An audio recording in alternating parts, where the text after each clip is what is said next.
nourriture. C'est la nourriture d'un chrétien. ubwo rero wowe ubona intambara nyinshi ubona ibigeragezo ubona abarozi bakugwanya ni ukuvuga ko uri umunyamugisha. Et donc, vu que tu vois tous ces épreuves et ces sorciers qui combattent, ça veut dire que tu es béni. kandi birazwi neza ko igiti gifise ibyamwa aricyo giterwa amabuye ariko igiti kigaragara ntacyo abantu bagishakako. Et on sait que un arbre où on peut trouver des fruits, c'est cet arbre qui est très attaqué, mais un arbre où il n'y a rien, on ne peut pas l'attaquer. Yinga nahuye n'ibintu bikomeye Satani yari yagambiriye kungira umuhomerezi muri Amerika. Cette semaine, j'ai rencontré beaucoup de soucis vraiment, et Satan m'avait tendu un piège dans son pays.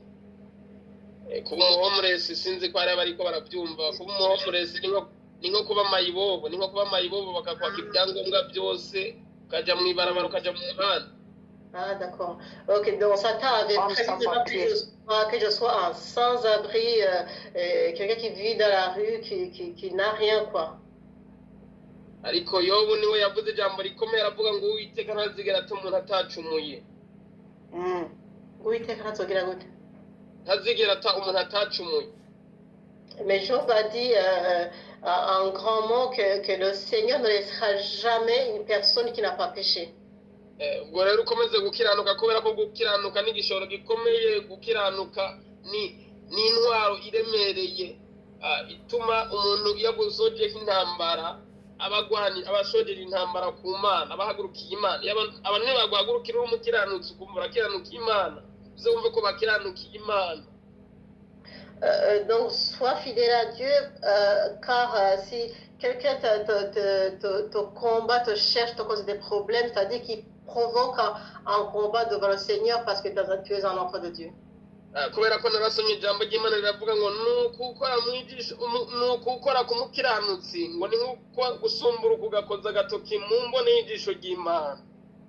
Donc j'ai lu une parole qui m'a dit provoquer un chrétien, un fidèle de Dieu, c'est comme pointer du doigt dans l'œil de Dieu. Gukiranuka bifise umumaro mwinshi. Pawulo yabyandikiye umwana wiwe Timoteyo aramubwira ngo mwana wanje Timoteyo kwimenyereza ku mubiri kugira ikimaze kuri bike ariko kwimenyereza kubaha Imana kugira ikimaze kuri byose. Pawulo yandikiye umwana wiwe Timoteyo aramubwira ngo kwimenyereza ku mubiri kwimenyereza kubaha Imana kugira ikimaze kuri byose ariko kwimenyereza ku mubiri kugira ikimaze kuri bike. Paul a envoyé un message à son fils Timothée en lui disant apprendre à être fidèle envers Dieu a beaucoup d'importance, mais oulala. Imana ishimwe. Kwimenyereza k'umubiri nivyo wavuze. Kwimenyereza k'umubiri kugira ikimaze kuri bike ariko kwimenyereza kubaha Imana kugira ikimaze kuri byose. Okay. Kwimenyereza k'umubiri ni kudakiranukira Imana ariko gukiranukira Imana kubaha Imana kugira ikimaze kuri byose. Ok. Ne pas être fidèle à Dieu te fait perdre beaucoup de choses, mais être fidèle à Dieu, c'est très très important et ça t'apporte beaucoup de choses. Ubwo rero ukomeza kubaha Imana kuzogutambutsa mu bihe bikomeye, kubaha Imana kuzokuvuganira, kubaha Imana kuzokugwanirira, kubaha Imana kuzokurengera, kubaha Imana kuzokujabutsa imisozi, inzuzi. Donc reste fidèle à Dieu parce que être fidèle à Dieu, ça t'évitera beaucoup de pièges et ça enlèvera beaucoup de pièges que Satan t'a tendu devant ton chemin. Niriwe ndafata umwanya muremure ubwo rero igitero Satani yari yateguye sans tarder toute attaque que Satan avait prévue. dusanzwe dufise ibihe byo gusenga. Imana imaze kungeza hano natanguye ibihe byo gusenga ndara muri church ndara ndasenga jenyene nuko Imana impuza izana ihagurutsa abandi ndavuga urubyiruko mvuze urubyiruko rabyumva. Imana izana abandi bajene baza turana mu masengesho. Donc depuis que je suis arrivée aux États-Unis, on a vraiment des moments de prière, on reste dans l'église, on passe la nuit dans l'église en prière. J'ai vu Dieu amener beaucoup d'autres jeunes prier avec moi. Misi yose kwa gatanu turarayo tukagira ibihe byiza by'amasengesho tugataha mu gatondo. Et chaque vendredi, on passe la nuit vraiment à prier et on a de bons moments de prière et on rentre le matin. rero tugira ibihe byiza cyane abana bamaze kubohoka abana bamaze kubaha imana cyane On a de très bons moments et beaucoup de jeunes vraiment sont en train d'être délivrés. rero nije rimwe rimwe ngenda kubafata n'imodoka kubera bamwe baba bakiri abanyeshuri nta ma drive license bafise. Et beaucoup de fois, c'est moi qui va les récupérer en voiture parce que beaucoup sont des étudiants, ils n'ont pas de transport.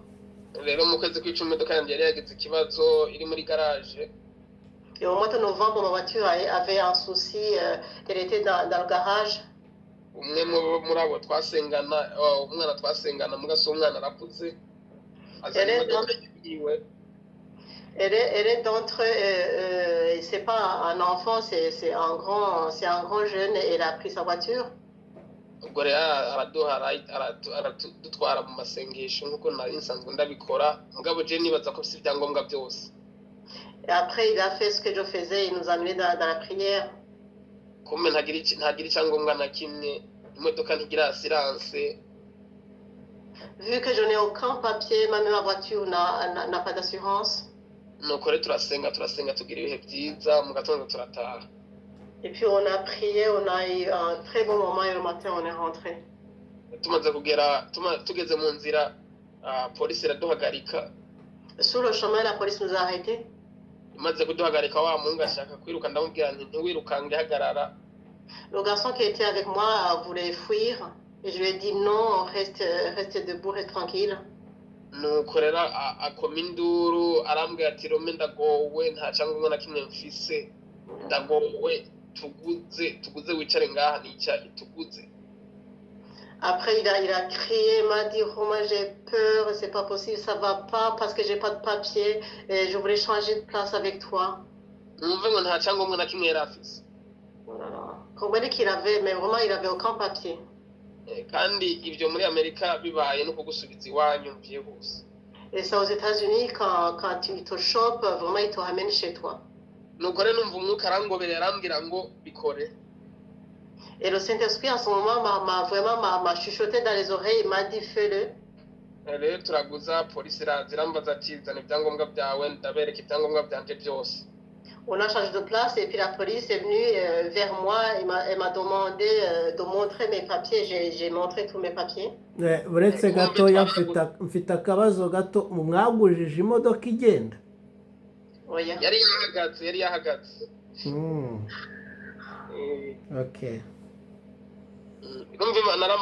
yari agomba kwiruka ndamubwira ati hagarara. rero polisi irafata nk'iminota nk'ibiri cyangwa umunota umwe irikirara abaplake.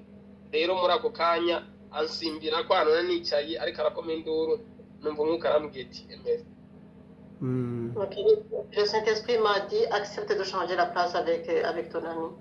nuko kumva imodoka urumva yari yizimije amatara inyuma twahagurutse imodoka yaka amatara muga tugeze mu nzira amatara arizimya yonyine. Oh là là. Et puis sur le chemin, la voiture avait un problème parce que les phares ne fonctionnaient plus. nicyo cyatumye polisi iduhagarika. C'est pour ça que la police nous a arrêtés. rero muri ako kanya hariho umwana umwe yari arenga ko twararabye kumusiga turavuga ati nawe nukuri Imana iraturengera ntibapfa kudufata. urumva hari harenga ko umuntu umwe. À ce moment, on avait dépassé parce qu'on se disait quand même Dieu va nous éviter que la police nous chope.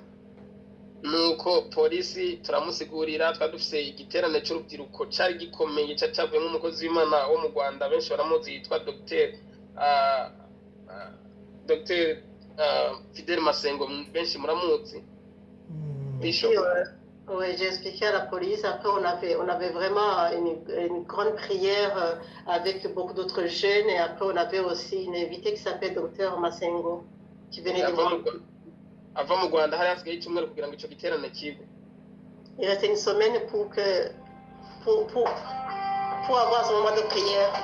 nuko rero polisi turamubwira ko tuvuye gusenga tumwereka flyer y'igiterane turamubwira tuvuye gusengera kino giterane turamwumvisha ko atandi hantu tuvuye abona amabible yacu yari ari imbere ku modoka. nuko polisi aratubwira ati nimugende ndabababariye nta kibazo. Et puis on a expliqué à la police, on lui a montré vraiment notre affiche, on a dit qu'on allait vraiment à la prière, on lui a expliqué, et après la police nous a dit bon allez-y, je vous pardonne. tukiri ko turashima Imana tutaranagera no ku kilometero iyindi polisi iraduhagarika. On remercie le Seigneur, on était contents. Avant même de faire 1 kilomètre, la police nous a arrêtés encore. amaze kumpagarika hari yageze ahantu ku itara rino muri Amerika, ugeze ku itara ritukura ugukatira iburyo, nubwo itara riba ritukurura akata nta kibazo. Rero hageze ko nkata polisi niyo yarafise nyamodoka yari kiraza niyo yarifise gukata, mugabo mbona irandetse iranyeretse kibandanya ndakata ata kibazo. Nuko ngeze imbere ngeze nko ku kilometero wa mupolisi nsanga n'umupolisi wa mupolisi acaranyakiriza arampagarika. Et puis aux États-Unis, quand tu es devant un feu rouge, donc il faut aller vers la droite, la gauche, la droite. Mais la personne qui était de l'autre côté m'a laissé passer. Et j'ai vu devant encore la police, elle est venue m'arrêter. Il était la police. Uwo muntu yari police. Oui, la police est venue m'arrêter. Nuko rero ndamaze ati aramaze kitumye amagarika, ndamaze ati n'amatara ngo amatara ameze neza. Ati bigenze gute ngo hagiye ngo nije nari kurengana mugabo ngo niwe waciye urengana. Et puis je lui ai demandé si c'est des phares. Non, il m'a dit non, les phares fonctionnent bien. Et puis il m'a dit c'est pas toi qui devais passer d'abord, c'était moi qui devais passer en premier. Nuko acandungika mu rukiko ambwira andungika mu rukiko ambaza assurance, ndamubwira ati assurance irahari, nibaza ko iyo modoka ifise assurance.